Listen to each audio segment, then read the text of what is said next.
Ani kinawaya, Gidagabajuna Danawema, Kinagachi and Nishnabek Oguming the Donjaba, Nagojawani Megwadoda, Betasamosake, Nadijnakas. Nikachinendam Gibajayan Nongama, and I ek Nagaraset Minua Wapanoak Akin, Chimigwech. Hi, friends. I am Machi Sagik in Nishnabek, or Ojibwe, and our territory is the North Shore of Lake Ontario. My particular understanding of the concept of resurgence comes from this part of the world. It comes from the Machi Sagik Anishinabek practice of life, living in deep relationality to the land, the waters, the plants, the animals, and all of the peoples of Kinagachi Anishinabek Oguming, the place where we all live and work together. It comes from Nayano Nibimong Gichigaming, the Great Lakes, filtering water from Illinois, Indiana, Michigan, Minnesota, New York, Ohio, Pennsylvania, Wisconsin, and Ontario. It comes from maple sugar bushes carrying water from the soil, combining it with light, and converting it to sweet sugar. It comes from lake shores full of minomen or wild rice, gathering strength in mid-July and moving from floating to standing. It comes from black bears that wake up in Makwagizis in February, turn in their dens on their beds of blueberry branches, and then settle back into fasting and dreaming for a few more weeks. This land, this particular place, has taught me that resurgence is a continual, reciprocal, reflective, and often critical interaction with my ancestors, those yet to be born, the nations of plants and animals I share land with, and the anti-colonial peoples and their worlds. It is a persistent, stubborn, beautiful, and now often fragmented world-building process that occurs despite of the relentless imposition of the colonial machinery of elimination. This is not what a lot of the literature says about resurgence. This isn't what Google says about resurgence, primarily because resurgence is not something you can learn about by studying it, by doing research, by reading, or by Googling. Because resurgence is in no way a response to colonialism. It is a procedure for Indigenous life and Indigenous living that Indigenous peoples used long before our existence was dependent upon our ability to resist and survive the violence of capitalism, heteropatriarchy, white supremacy, and expansive dispossession. My ancestors woke up each morning and built Anishinaabe life. They animated their system of governance and diplomacy.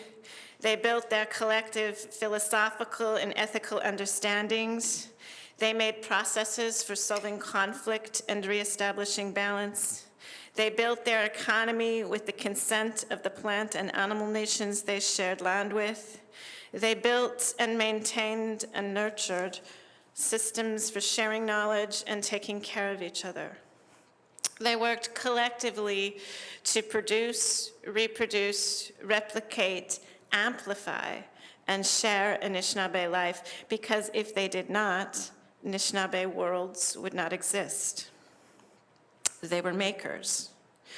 They got up and worked hard, not the white man wage labor, 9 to 5, Monday to Friday kind of work, not the kind of work where you outsource the labor of living so you can do something more important, but the kind of work that values the way one lives.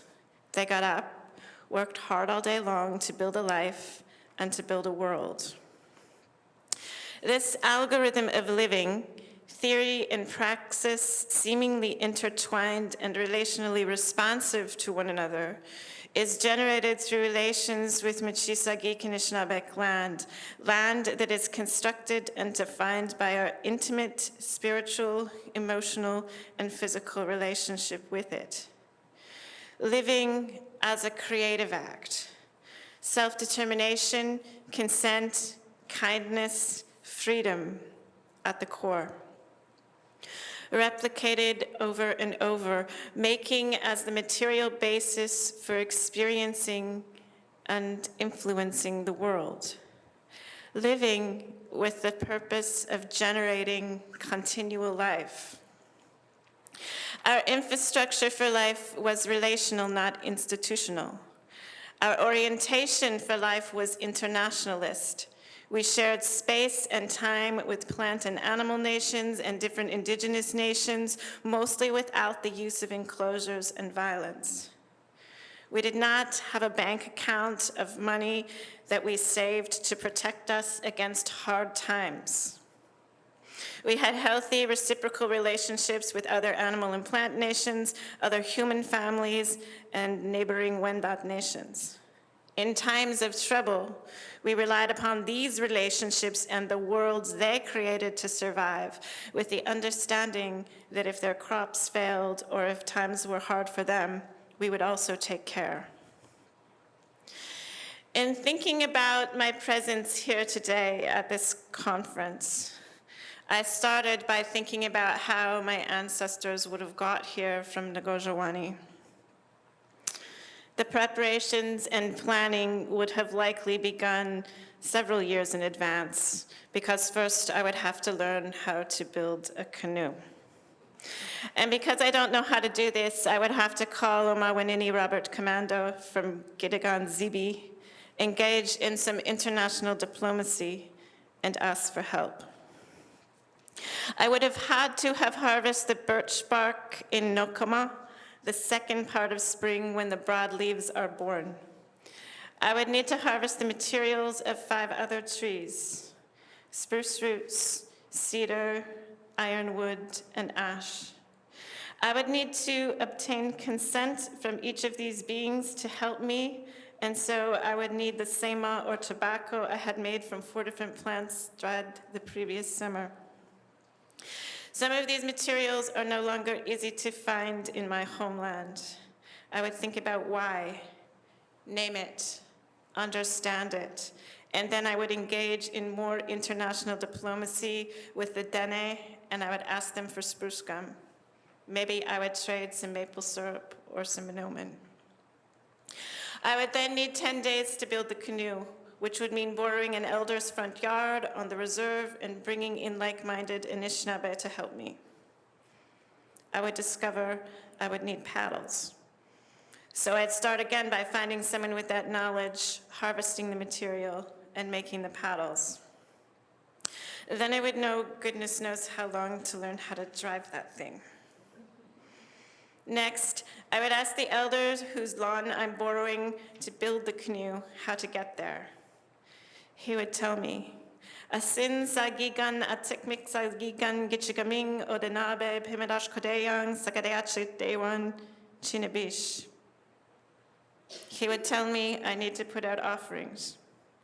Then he would tell me to paddle along the shore of Chinabish, or Lake Ontario, until I see the mist from Niagara Falls, and then I would paddle across the lake.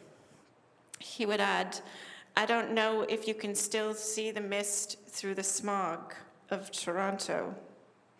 And I'm not sure if climate change has screwed up the currents and the routes, and nobody's crossed the lake in a birch bark canoe for a long while, so good luck.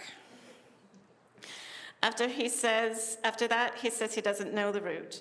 He tells me I will need to ask the Mohawks or whomever's territory I end up in. Could be Seneca, Cayuga, Onondaga, Onondaga, Tuscarora even. Or I could ask those Cree that drove their big canoe to New York City to protest hydroelectric development, he suggests. More international diplomacy, more ceremony. Then I do my own research, and I check in with the Hawaiians because they have done this sort of thing before with their hakalea. And the first thing they would tell me is you can't get anywhere if your canoe is tied to the dock. I ask my mom about food. She tells me she'd pack 1 bushel of apples and that's it, and make it into some sort of fitness challenge. She tells me to take an ultraviolet pen so I can drink the water. Her answers remind me of Nanabush, who made a similar journey in a canoe at the beginning of time. I remember I am merely reenacting something they did and something that my generation of ancestors have done before me, and I'm gifting those yet to be born with my own reenactment of this.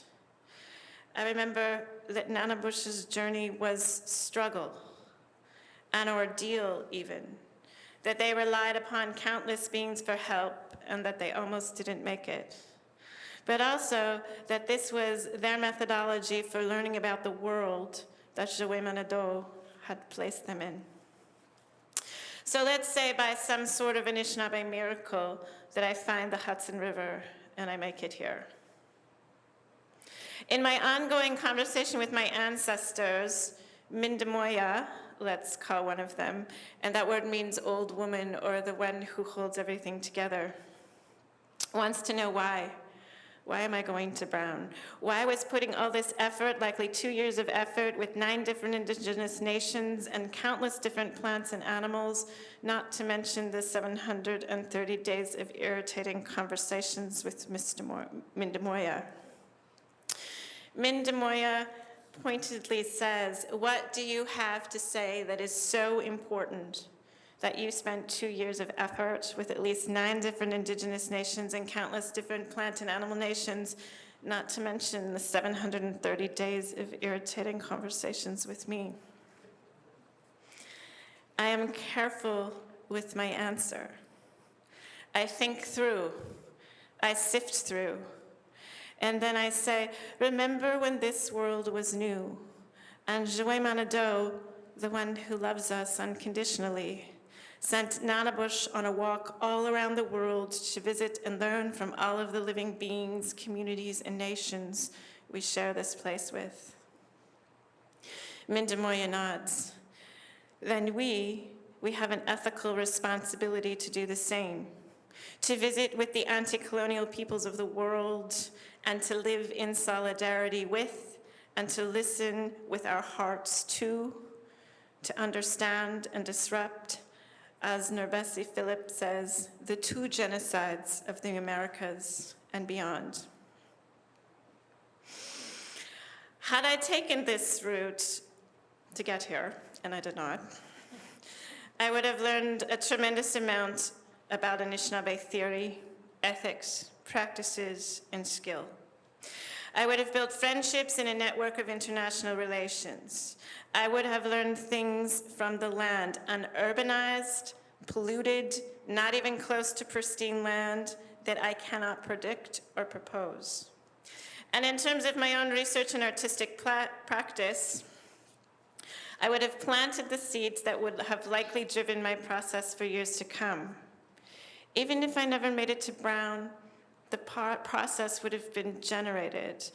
I would come out, even crashed on the shore of Lake Ontario in my substandard birch bark canoe, more connected to the land and the nations I share the world with. I would have built an imperfect, probably kind of crappy Anishinaabe world, and then I would have lived in it. That's resurgence. Me telling you about it, not so much. The word in my language that I think most closely kind of embodies the teachings of resurgence or decolonization is Biskabian, a new emergence, an unfolding from the inside out, a making of the outer world by the collective nature of the inner world, a continuous rebirth. So I skipped the 2-year process of building a canoe and traveling here by riding in a metal tube 30,000 feet above the earth. I still brought Mindemoya, and she is saying, so Leanne, you've got here, but what are you going to talk about, Dr. Big Shot? And I say, I don't know. I don't know what's appropriate. I spent so much time getting here that I didn't think that through. Aminda Moya says, tell a story, share a story. Tell a story, one from March or April. And I say, but I think I've already told that one too many times, actually. They will think I'm a one-trick pony.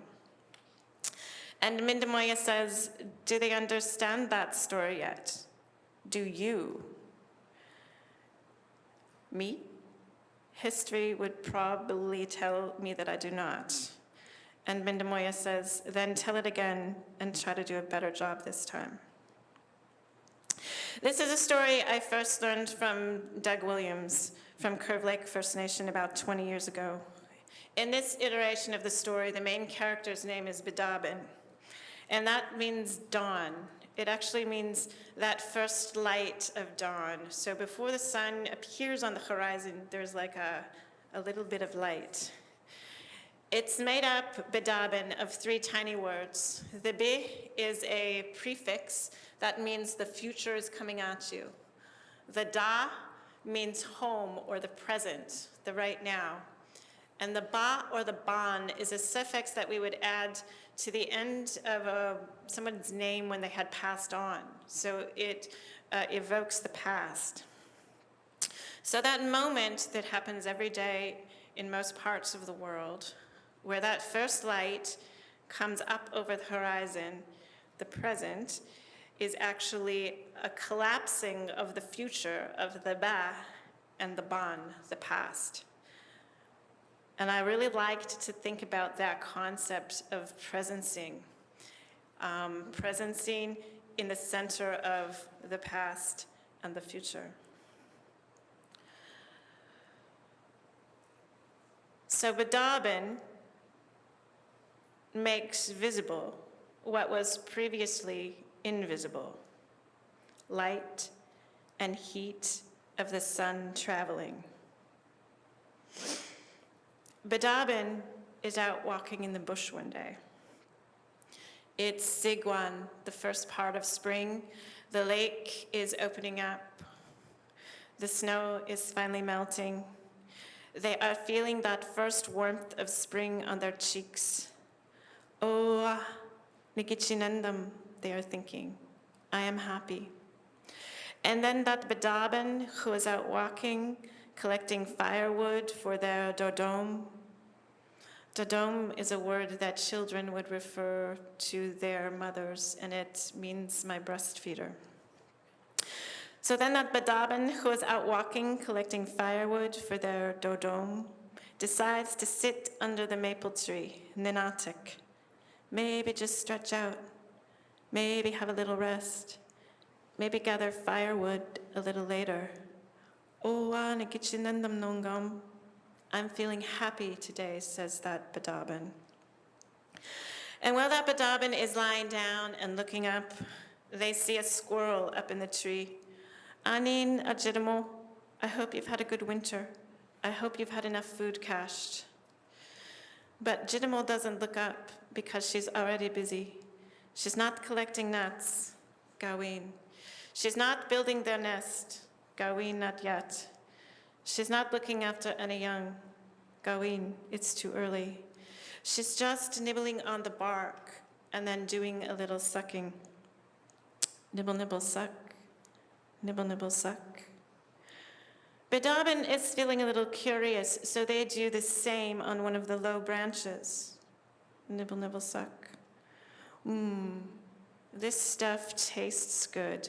It's real sweet water. Then Bedabin gets thinking, and they make a hole in that tree, and they make a little slide for that sweet water to run down. They make a container out of birch bark, and they collect that sweet water, and they take that sweet water home to show their mama. That Dadom is excited, and she has 350 questions. Bedabin, what is this? Where did you find it? Which tree? Who taught you how to make it? Did you put sema? Did you say miigwech? How fast is it dripping? Does it happen all day? Does it happen all night? Where's the firewood? Bedabin tells their Dodom the story, and she believes every word because they are her Bedabin and they love each other very much. Let's cook the meat in it tonight. It will be lovely sweet. Nahau, Now. So they cooked that meat in the sweet water, and it was lovely sweet. It was extra lovely sweet. It was sweeter than just sweet water. The next day, Bedabin takes their mama to that tree, and their mama brings kukum, and kukum brings all of the aunties, and there is a very big crowd of Machisagi Kinishnabe Kwewak, and there is a very big lot of pressure. Bedabin tells about Ajirimo. Bedabin does the nibble suck part, and at first there are technical difficulties and none of it works. But Mama rubs Bedabin's back. She tells Bedabin that she believes them anyway, and they talk about lots of variables like light and heat and temperature and time. And then Jesus comes out and warms everything up, and soon it's drip, drip, drip, drip.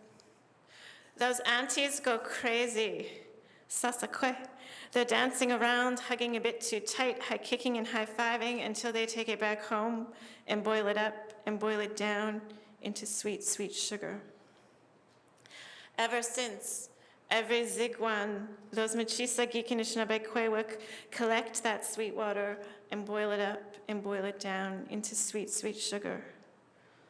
All thanks to Bedabin and their lovely discovery, and to the squirrel and her precious teaching, and to the maples, Ninathaguk, and their boundless sharing. This is Resurgence. Me telling you about it, not so much.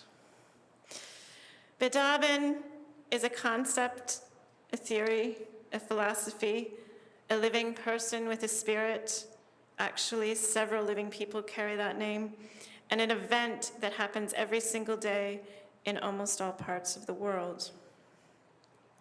To learn from Bedabin, one needs to get up every morning at dawn and witness a practice that my ancestors did every day. It is a simple land-based practice. You can do it nearly everywhere on Earth. You need zero supplies. It costs nothing. It's fairly accessible. Bedabin is a process that fuels all of life on Earth, including the water cycle. Bedabin is the beginning of an interaction between fire and water. Bedabin shows us how to be. Bedabin gets up every single day and is present, no matter what. It is never about Bedabin. Bedabin is an incredible act of humility. It is always about getting the light and the heat and the life to the earth. In this Bedabin story, there is kindness. There is land.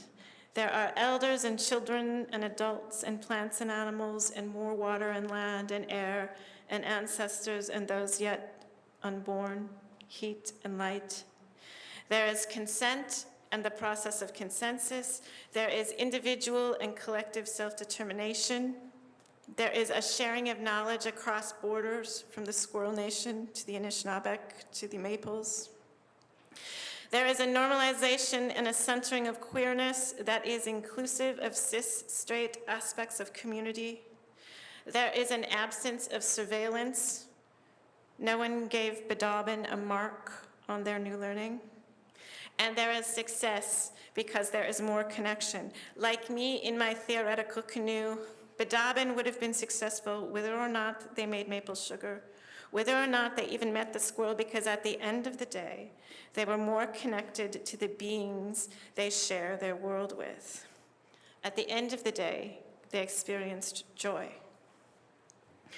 This story happens every morning, and this story happens every year when the Anishinaabe return to the sugar bush. Presence. This hub of intelligent Anishinaabeg relationality may be threatened by land theft, environmental contamination, the legacy of residential schools and state-run education, and by colonial gender violence.